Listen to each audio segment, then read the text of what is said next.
Welcome to Roundhill Radio. Through our conversations, we discover the holy and the ordinary, look for moments of grace and peace, and redefine what we're talking about. We talk about faith. Good morning, Ed. Good morning, Leslie. How you doing? I'm well. How are you? I'm doing fine. Great. Fine, just fine. Yeah, I'm glad to hear it. Thanks. Me too. Honestly, it feels nice to feel fine. We had some illness go around our house, and boy. I'm happy to be fine. Yes. Yes. Revel in it. We've been talking about a guy, Elijah, around here for a while. And I thought this episode might be a useful time to fill in some blanks Yes. for me. I thought I can be the avatar for which all those who go, Elijah? Yeah. Who? Why do I care about Elijah? Right. Because to me, I will say, you hear like Elijah and Moses, and they're these great, like grandfatherly figures, like really important. And I know the Moses story better, clearly. Like there's stuff you can hang your hat on. Yep. There was also the Prince of Egypt movie, which helped a generation of people understand what was happening there, which Great point. great soundtrack, by the way. Okay. Oh man, I had the sheet music of that as a young person. That was some good times. There is not a Disneyfied Nope. Elijah. Not yet. Not yet. To my eternal disappointment. So I'm going to need Elijah 101. Okay. Elijah for Dummies, if you will, or the Cliff Notes, or however you want to frame it. But pretend, it's going to be a real stretch, pretend I know nothing, because it's not that far from the truth. So who's this Elisha? Who is he? And why? Yes. Why am I just a little obsessed with this person? Yes, which is the other side of it, because you are really into Elijah. And so I'm like, well, if Ed is connecting and finding something in this story of this person, then Let's hope there's a reason there's got to for be it. something there. And I want in. I want in on this excitement and enthusiasm. So bring us all in. Here we go. Let's start the journey. Strap in. Right? I was like, Thud. Error. Putting their fist down on this. Okay. I was trying to mime like fastening my seatbelt, and I flailed. Well, let's begin at the beginning. A great place to start. It's always a good foundation. And so first of all, yes, I am a little obsessed, just a little bit. And I was saying to you earlier that I can remember the very first time I ever heard the name Elijah. Really? And it's a little confusing, first of all, in the biblical context, that not only is there an Elijah, but there is somebody who came right after him whose name is very familiar. It sounds very much like his name. Depending on how you're pronouncing it, it's either Elisha or Elisha. Yeah. But Elijah and Elisha are not the same person. Because that was my third question. Two different persons. Okay. But they became companions for a short while. Okay. Because Elijah was burning out and was kind of the prototypical Lone Ranger. Wasn't doing very well with that. And so God gave a sense of accompaniment to Elijah, and that was Elisha, who took over for him. So once Elijah leaves the story, leaves the picture, it's all about Elisha after that. And the funny thing is that the stories are almost parallel. Every story about Elisha sounds like it's Elijah 2.0. Okay. So there are not a lot of, except Elijah is a lot nastier. Oh, really? Yeah. So anyway, we'll save him for another time. Okay. Are both of them depicted as men? They're both men. Okay. Yep. And of course, traditionally, right? They're always depicted as older men. Sure. Beards and long white beards and everything. But I've been toying with the idea that what if these were young guys? Okay. What if Elijah was 18? All right. I mean, there's nothing in the story to suggest that he couldn't be. Right. So I've been toying with that a little bit. Interesting. So the really interesting thing is, so I first heard about him from my college drama professor. Oh. Of all things. Interesting. I was having dinner at his home with his spouse, and he was a person, both of them had very active interest in their local Presbyterian church. They had served as missionaries in Korea, actually. Wow. Yeah, so they were fascinating people. And he was a drama professor, and his spouse was director of a refugee resettlement in Albany, New York. Wow. And so they were kind of steeped in a religious background. And Barry, his name, happened to be mentioning at dinner one night that he'd been rereading these stories about Elijah. And that was the first time I'd ever heard of him. I thought, who is that? Yeah. So that just tweaked things a little bit, right? And so that was kind of the last I even thought about Elijah for a long time. And then the summer before I started seminary, I was a student pastor in Vermont. They had a wonderful program for summer pastors. You could kind of go up and try it on, and the congregation could sort of maybe say to you at the end of the summer, maybe you want to think about another career. So anyway, we all made it through that year. Amazing. But as part of that, there was a requirement, and the requirement was that we participate in a Bible study. And it was a wonderful Bible study because the man who led it had developed this very imaginative approach. And his name was Hal Harrison. We all loved this man, and we worked with him about every other week. And what did he choose for the summer-long study but Elijah? Okay. All the stories. So thus, I got the deep dive. And that's where I really got hooked. So then, over the years, I would just keep reading the stories, and when they would come up in the preaching cycle, as in that 3-year cycle called the lectionary, occasionally stories from Elijah would pop up, but not very often. I then said, okay, this is really interesting, and I want to stay with this. And then I read a book called God's Long Summer, and it was about the civil rights movement in Mississippi in 1964. And I discovered that someone else had a passion for Elijah, and that it greatly instructed his work and his belief and his life. And I thought, wow. So it turned out that the person who was very fascinated with Elijah in 1964 in Mississippi was a man named Sam Bowers, who was the Grand Dragon of the Ku Klux Klan. That did not go the direction I was anticipating it at all. Was that What? a hard right? That is...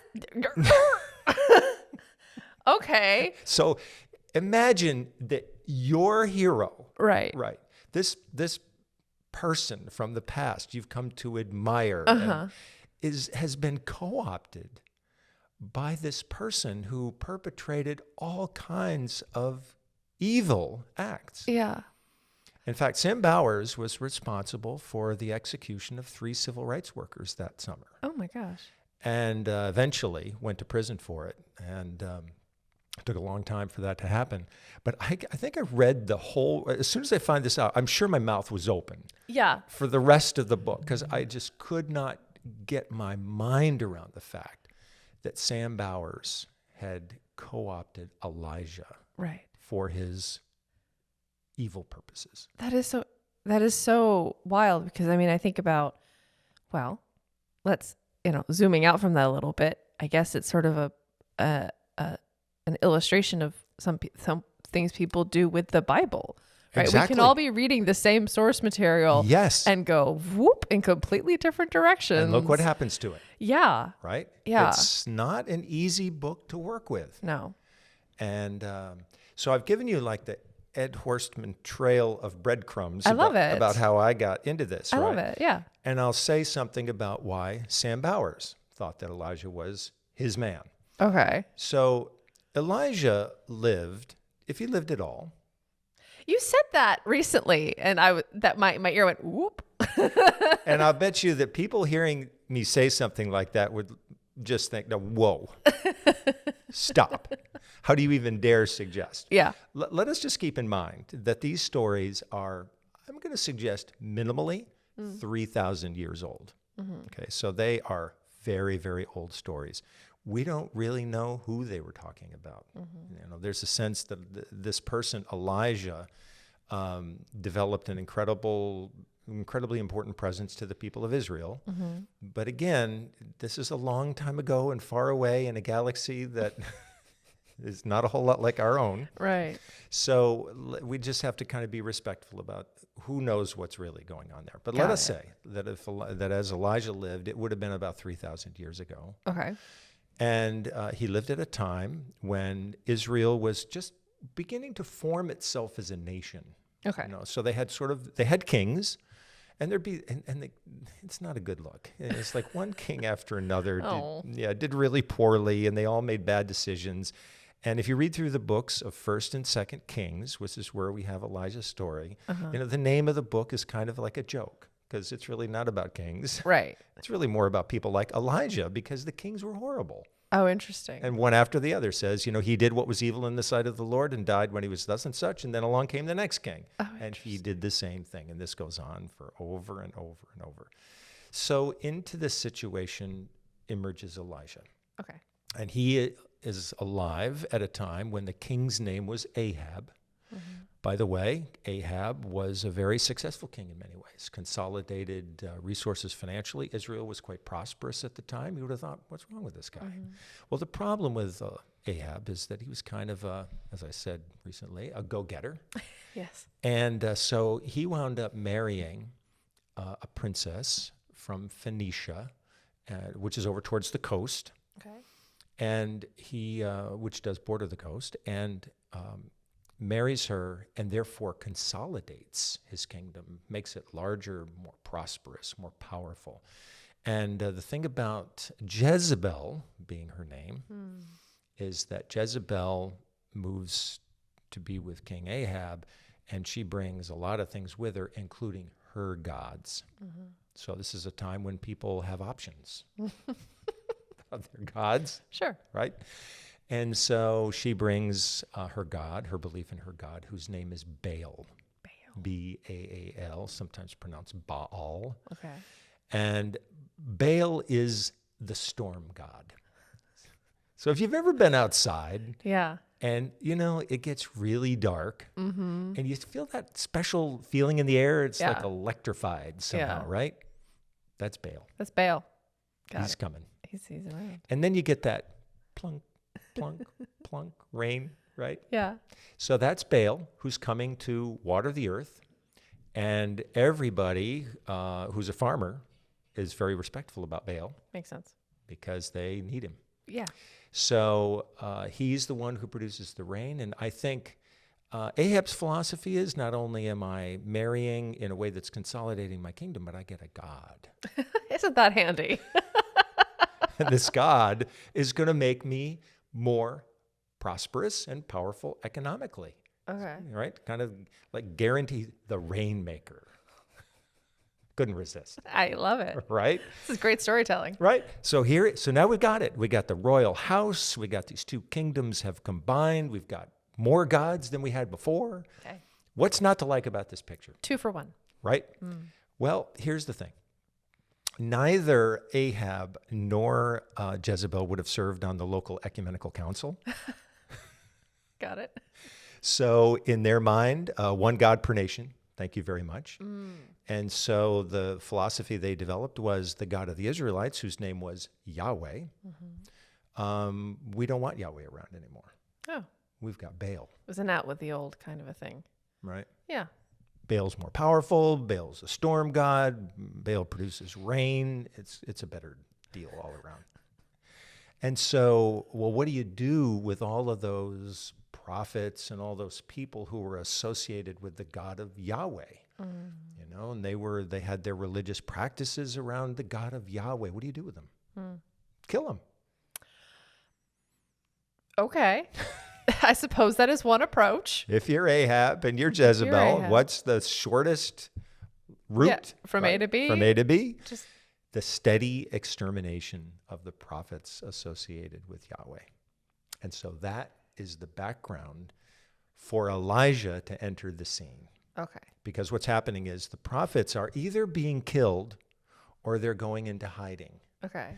And a neat little sub-story here is that Ahab's chief of staff, whose name is Obadiah, great names, is hiding the prophets while all this is going on. Good job. Right? Nice.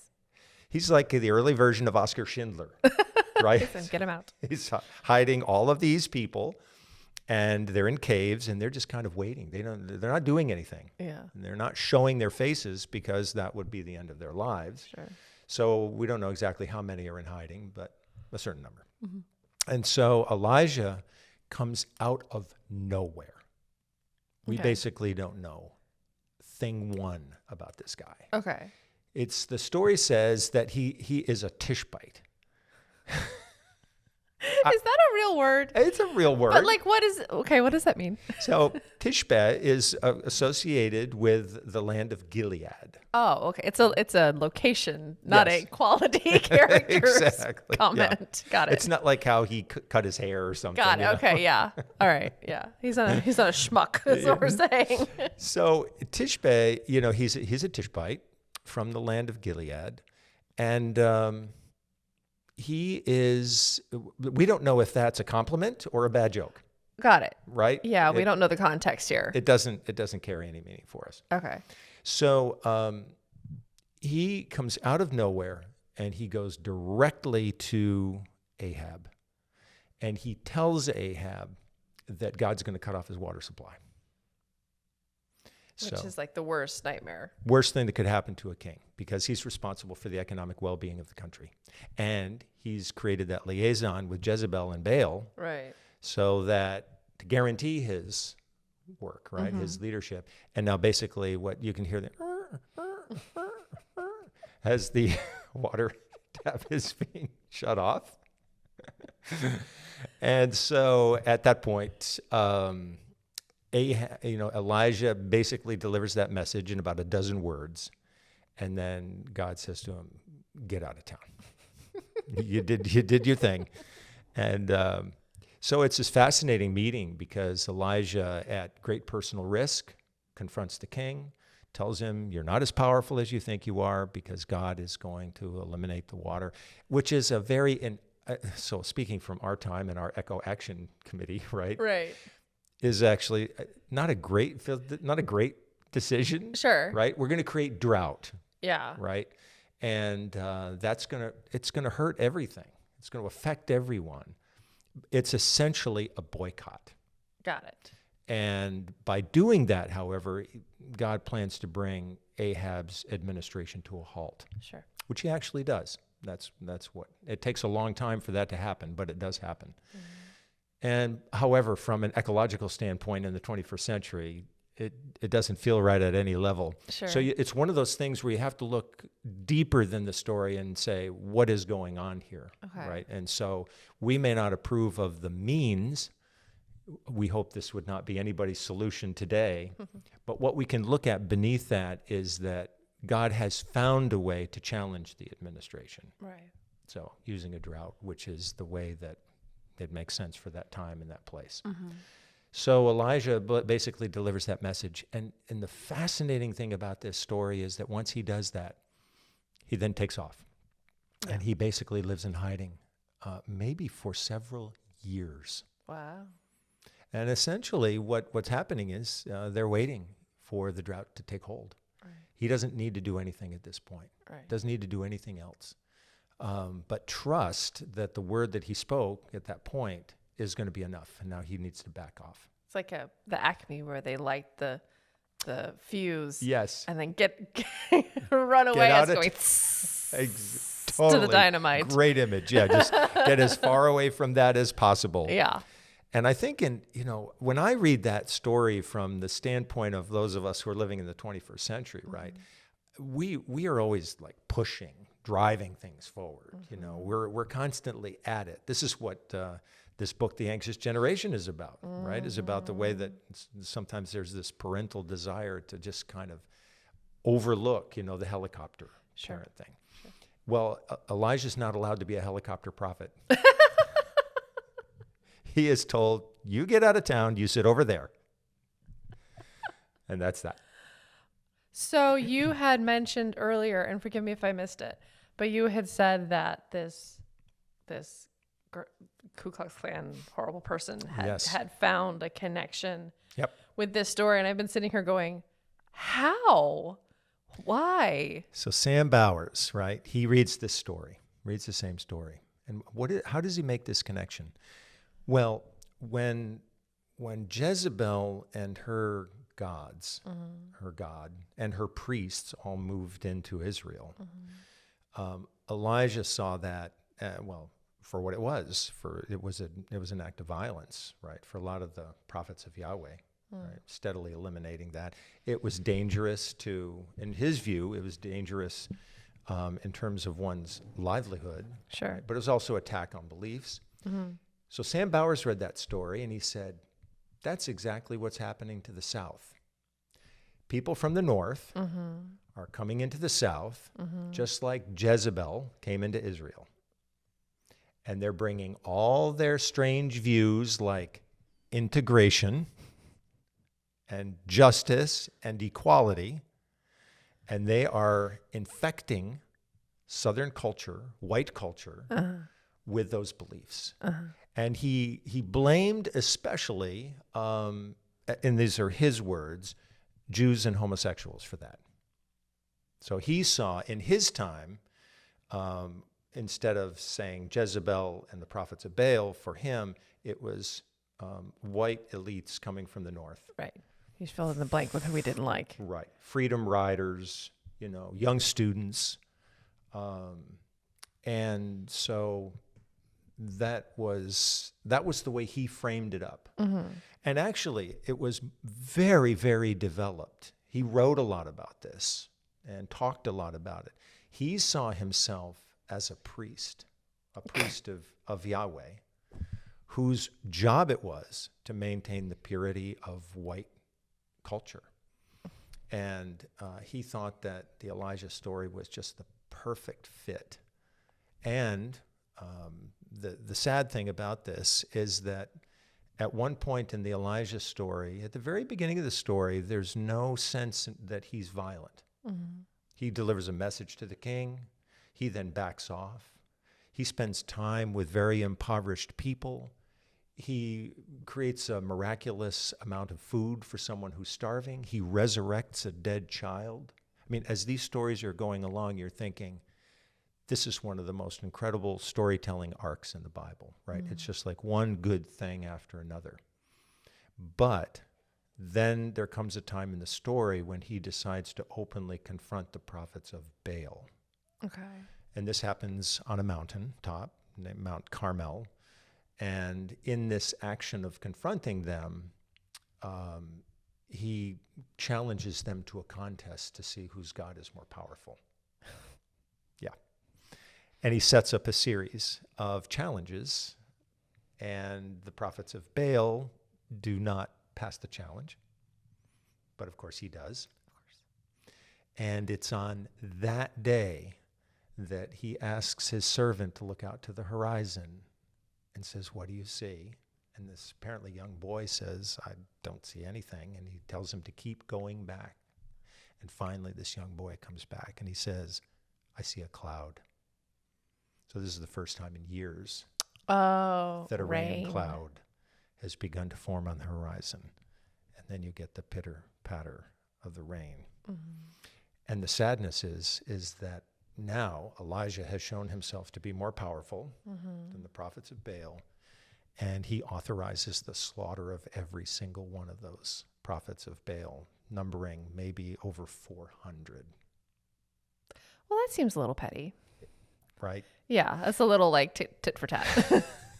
So Sam Bowers read that story and said, that's what we're going to do. That I feel vindicated and authorized to then be violent because if Elijah did it, it must be right. Right.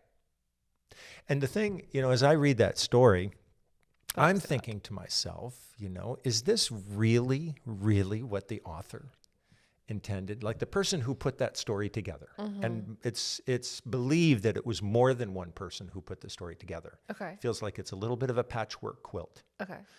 And so, but the question that haunts me is that, does that person really believe that? Was that, why does Elijah turn like that? Right.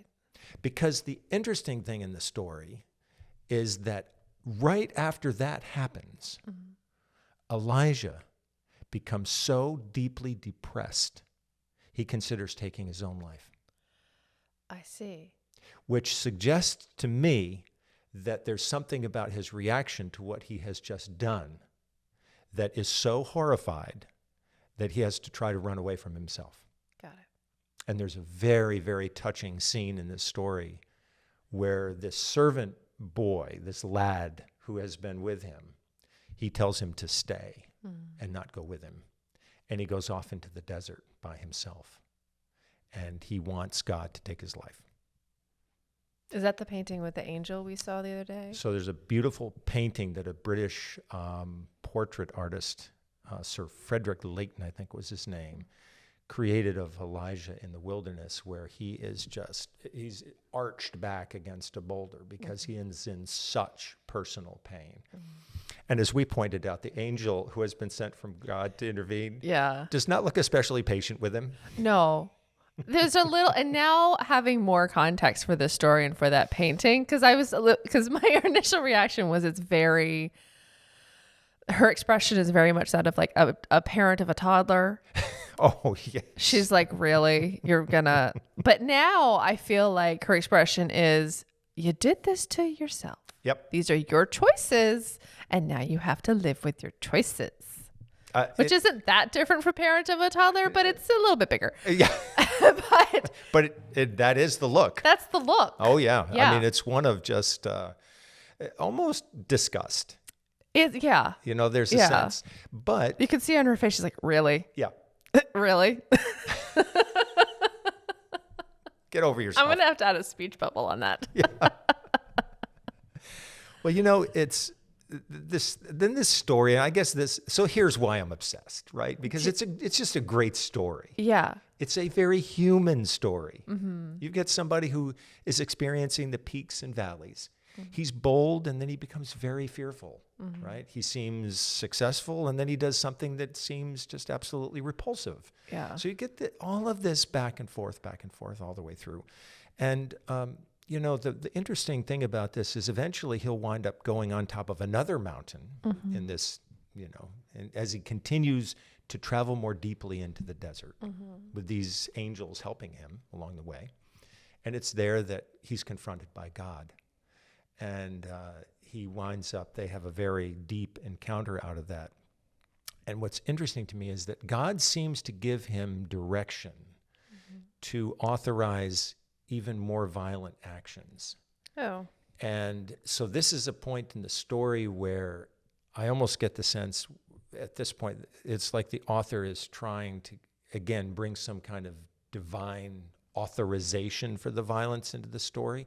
But it's not clear whether Elijah ever really follows up on that. Really? So there is some indication that he does. There's some indication that maybe that's not completely the case. So that's, and then the story kind of spins itself out from there. He is the, I believe, one of two, but certainly the principal character in the entire Bible who never dies. Oh, we never see. He is taken up into a whirlwind. Oh. Yeah.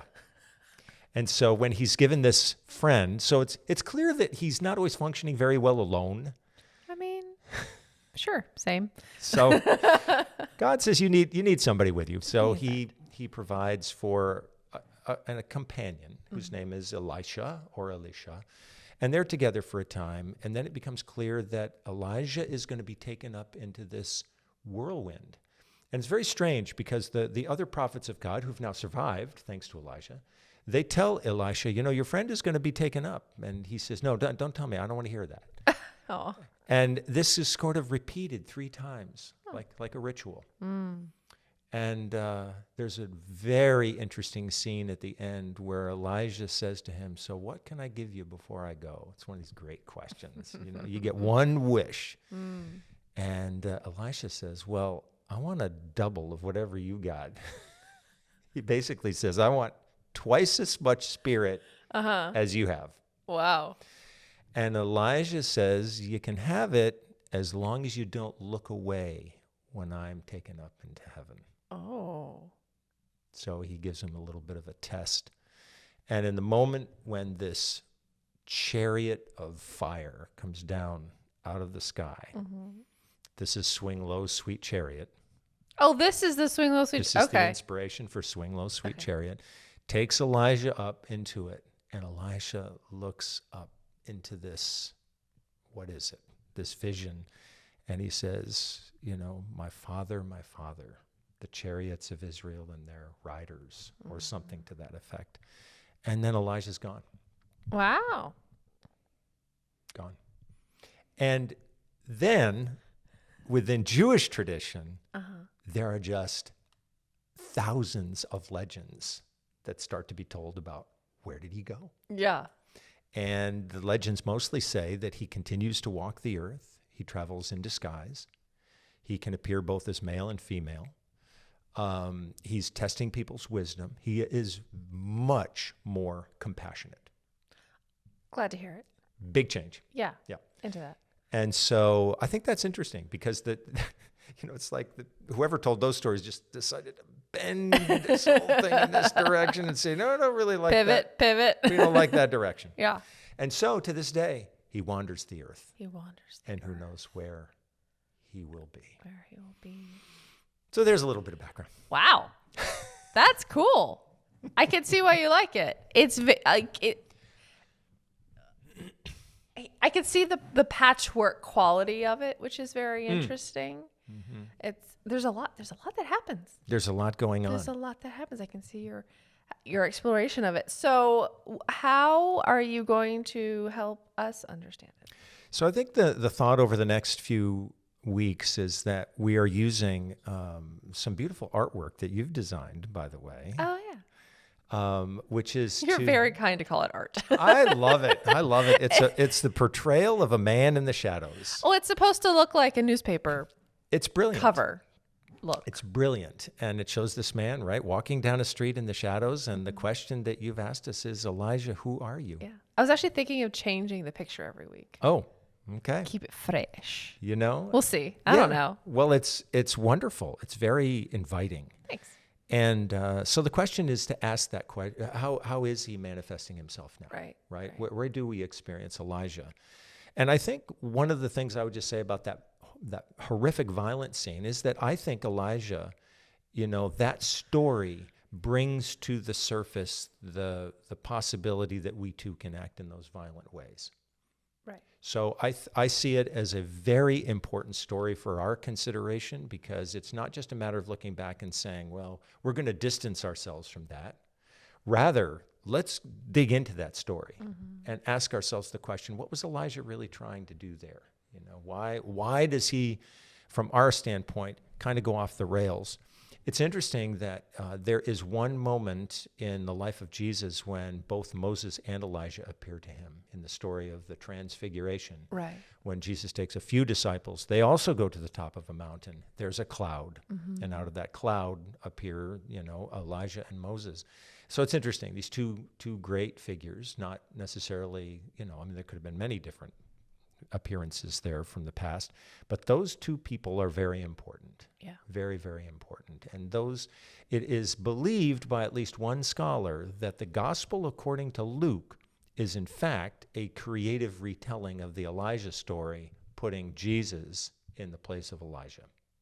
Same choices or different choices? Different choices.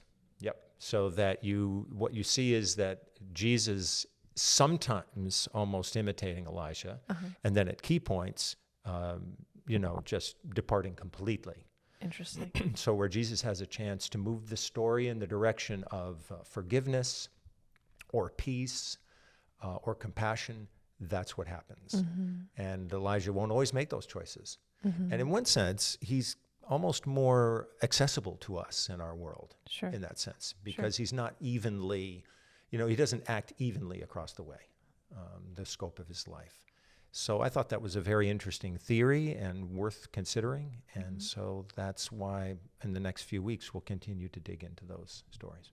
I think it's really interesting too, to think about what you were saying a second ago, that, I think it's so easy to see people as, well, there's good people and there's bad people, right?